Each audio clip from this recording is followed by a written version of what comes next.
Hello everyone. Today we have to repot our carnivorous plants. So we thought we could take this opportunity to show you what plants we have and talk a little bit about them and how they help us keep the fungus gnats at bay in our orchid collection.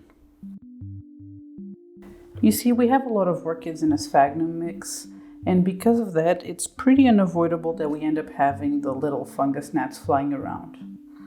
And it wouldn't bother me too much, except I've read that their larvae can munch on the roots of the orchids, and of course we can't have that.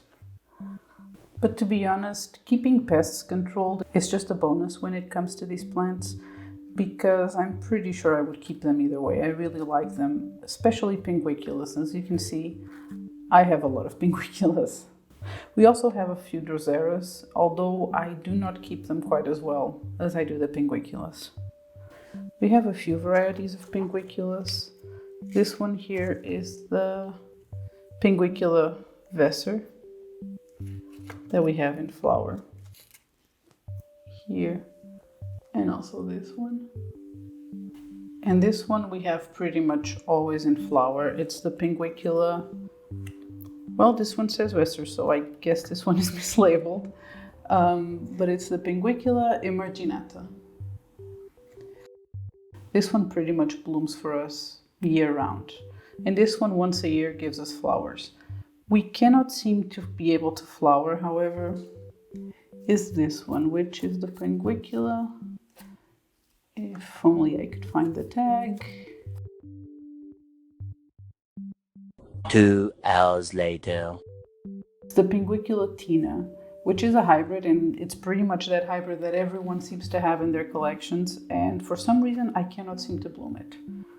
But they grow well, and I have a bunch of propagations of them, because Pinguiculas are fairly easy to propagate. You just take a leaf and it propagates like magic. And because I have so many propagations, they are pretty much due for a repot. Some of the youngest little propagations are getting fairly tight. We also need to repot them because, as you can see in this pot, we have a mystery fern growing. And I also really like fern, so I'm probably going to try and save this one. And in this pot, we have a lot of mystery moss that I'm possibly also going to try and save, maybe for a future terrarium, if I ever end up making one. This one also has moss growing. This one is really new in our collection, so it hasn't been repotted yet. It's a Pinguicula Guatemala. Oh, and it also is going to flower. I'm still going to repot it with the other ones too, because I have no idea what type of medium it's in. The Droseras also seem to need a repot. This always happens with Droseras with us. The outer leaves end up drying and it looks miserable, and they seem to grow pretty well. We used to have a couple of plants and they even flowered, although we weren't able to grow the seeds. But then they end up dying, so I'm not sure if I'm doing anything wrong when it comes to Droseras. If you have any tips on how to grow them, let me know. But yes, we have this one. We also have this one, which also doesn't look great. So yeah, I'm going to try and repot them, see if they can be revived somehow. All the other types of carnivorous I would love to try, but most of them, from what I can tell, need some sort of cooling down in winter, which I cannot provide to them absolutely in this room. I would have to put them outside. So yeah, maybe someday I'll look into it and add to our little carnivorous collection.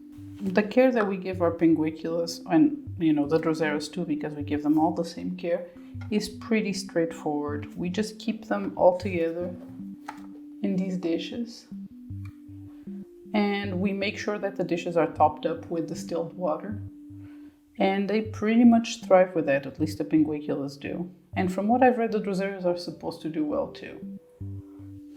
When it's winter, because the Pinguiculas kind of have a bit of a dormancy, where their leaves become a bit more succulent and thicker and smaller, when that starts to happen, we let the dish kind of dry out completely before we top it up. But in the summer and spring, up until that dormancy, I pretty much keep them always in water. And that's the only care we give it. We keep it next to the orchids under the lights, and they seem to do really well. So if you're looking for an easy carnivorous plant to keep, Pinguiculas are the way to go. And, of course, they are absolutely lovely. So now we're going to get to repotting these, sort them out by species, and try and find some new containers for them. I was looking for pots to pot them in. I usually use just these normal plain black pots, but I don't have enough of these small ones. And I was also thinking that when you put them in those trays that we usually use to put the distilled water, you waste a lot of space with the round pots. So I was thinking, I have these pots here that are square.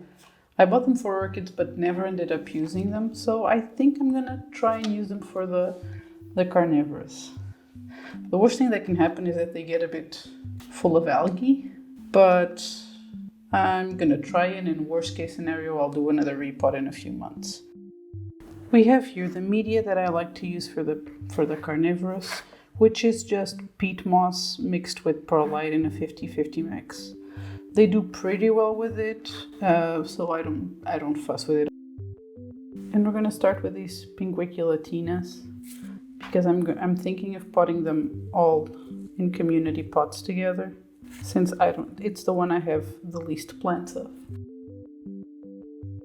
And as you can see, they have very, very shallow roots. You pretty much just... And another fern. What the hell? Why am I growing ferns everywhere? But as I was saying, Pinguiculas have really, really more ferns. Just ferns everywhere. They have really shallow roots, so it makes this height of the pot really useless. But I cannot for the life of me find wide and very, very shallow pots, so normal pots will have to do. These ones, as you can see, they kind of propagated themselves, but now they're lifting each other from the pot, so a repot was definitely required. And again, no roots in the actual pot, they just lift themselves off, and the little bit of substrate that was attached to the roots is what's been feeding it. So now I'm gonna try my best to separate these two plants without committing too much damage.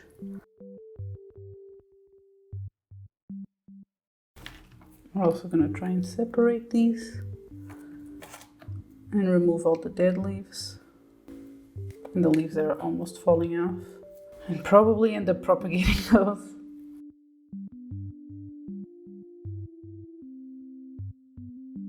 So I'm thinking of putting all of these in these two pots.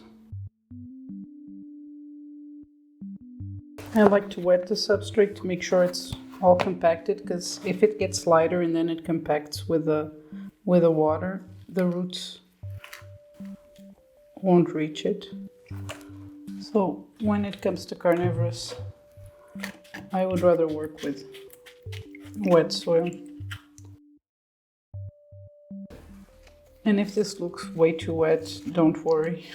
This is pretty much how they live 24/7 in this bog-like medium. And it seems to be exactly what they like, so who am I to tell them any differently?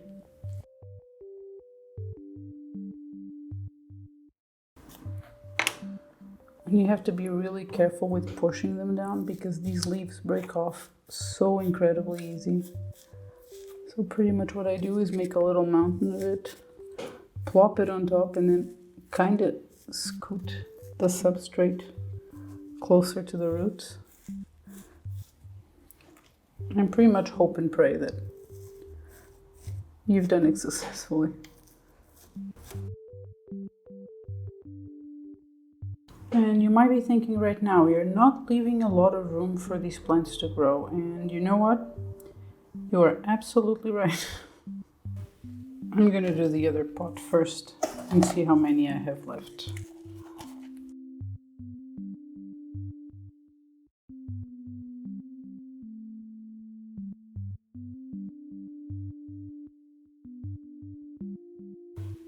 But yeah, I think this one is done. And this one is done too. Just gonna separate these leaves for propagation because apparently I like never-ending cycles. And we're gonna move on to the next plant. And now we have my Pinguicula vesters, which I don't think I'm gonna repot these ones that are, oh boy. Well, I almost just repotted this one by accident by trying to remove a dead leaf. So I'm gonna leave this one as it is. I'm gonna leave these two. And I think I'm just gonna make little community pots for all of these. And I might just pee through parts of these repots because even though these are kind of tricky plants to repot, some parts, if you've seen one, you've seen all of them.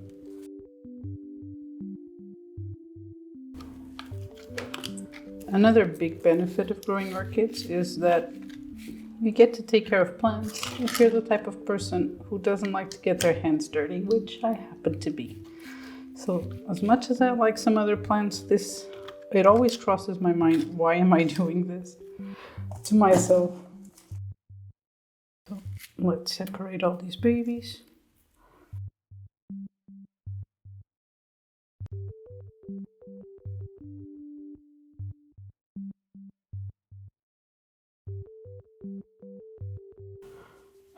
This is what happens when you propagate your Pinguiculas. You end up with way too many Pinguiculas. And for some reason in this pot, it ended up developing a little bit of mold. It doesn't seem to harm the plants, but I was curious why on this pot and not on all the others.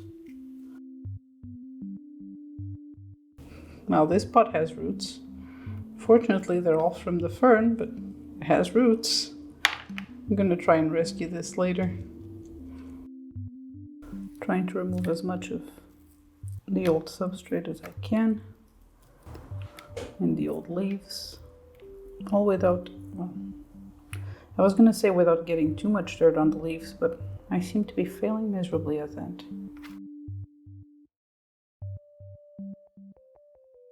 Okay, so I was about to pot these and I just realized this Pinguicula looks fairly different from these other ones.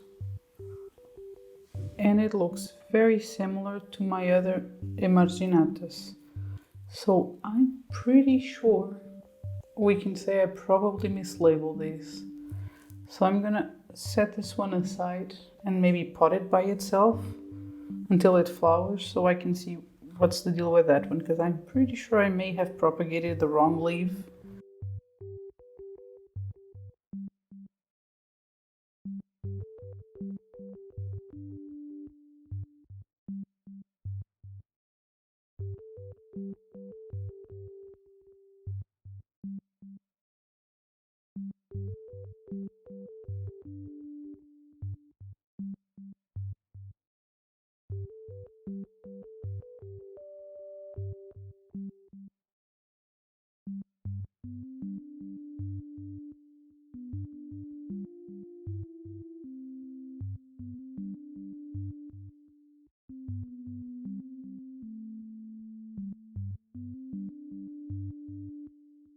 Okay, and now we're done with the vesters too. I am probably going to tackle the new guy, because honestly he's the one who needs the repot the most. He's the one in mystery medium from the garden center that I don't trust. So yeah, see, he was already developing some mold there. So I'm just gonna do this one now. And as you can see, it's not just the ones I grow. This huge plant, this much root.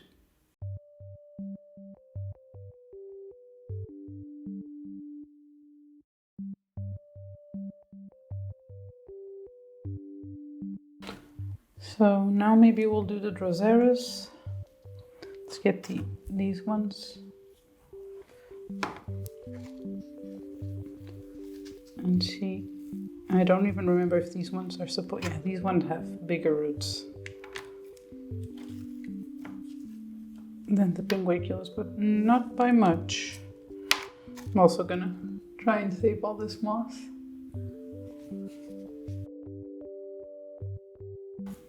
Yeah, these don't look healthy at all. They feel really dry. They have a lot of dried up leaves and not a lot of roots. So I'm not sure if I'm going to be able to save these. I don't get it. Most people who grow carnivorous have these no problem. My first ones were given to me by someone at the Carnivorous Club here in Portugal. And I was talking to this guy from the club at a show. And I asked if he had any for sale, and he didn't have any of these for sale anymore, but he just literally gave me one of his personal plants. Because according to him, they grow like weeds. You always have extra pots of them. And mine end up dying after a year or two. However, I do feel like that about the Pinguiculas, which he did not seem to think were that easy. So, you know.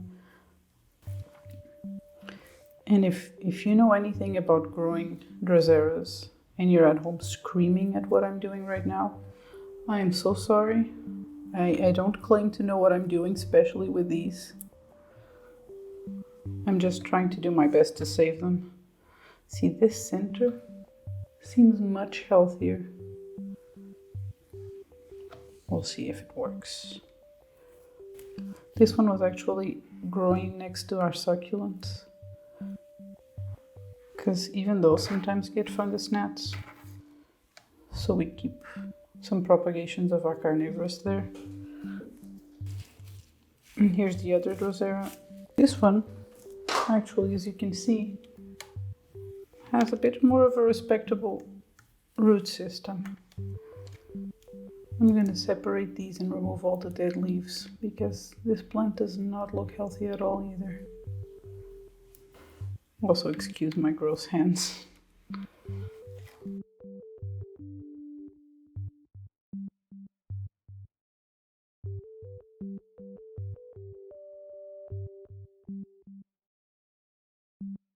Well, that actually fit like magic. Who knew? Now the difficulty here is going to be how to get all this substrate in without leaving the leaves, the fuzzy leaves of the Drosera, completely miserable.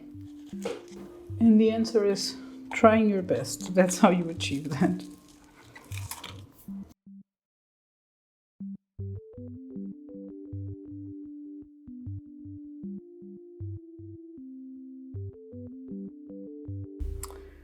And now for my emerginatus. I have these ones here that certainly have to leave the pot because there's, well, not only moss but also ferns. And I'm probably not going to repot all of these. More ferns. Okay, sure. This one has some babies coming out of the side, so this one has to come out as well. And this one that has a couple of plants in the same pot as well, lifting each other, so all of these have to be planted. Oh, this one seems to have lifted, so might as well repot it too. I'm gonna start by removing these from the pot and then we'll figure it out. Oh wait, there's so many babies under here. Oh boy. These for some reason made a lot of babies. And I've noticed that the Emerginata does that a lot. And as you can see, this is a really tiny plant and it's already in bloom.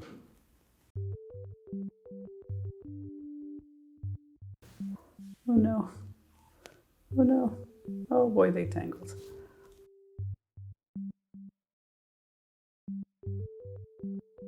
From the tag, these were probably the original. Well, one of them. The original one I bought years ago now. Oh god, is it anything worse than doing this and hearing crunchy sounds? Worst thing you can hear when dealing with plants is crunchy sounds. And these long things are not roots, these are old flowers. Because as I said, these flower all year, they're constantly making flowers. And this one is the hardest to repot because, as you can see, the leaves really curl. So it's really hard to get the center of the plant in the pot without the leaves springing the plant back up. No, don't tangle. No, let go of each other. I think the plan now is to take all the smaller ones, put them in this community pot, and then see if I have enough pots to take care of the rest of them.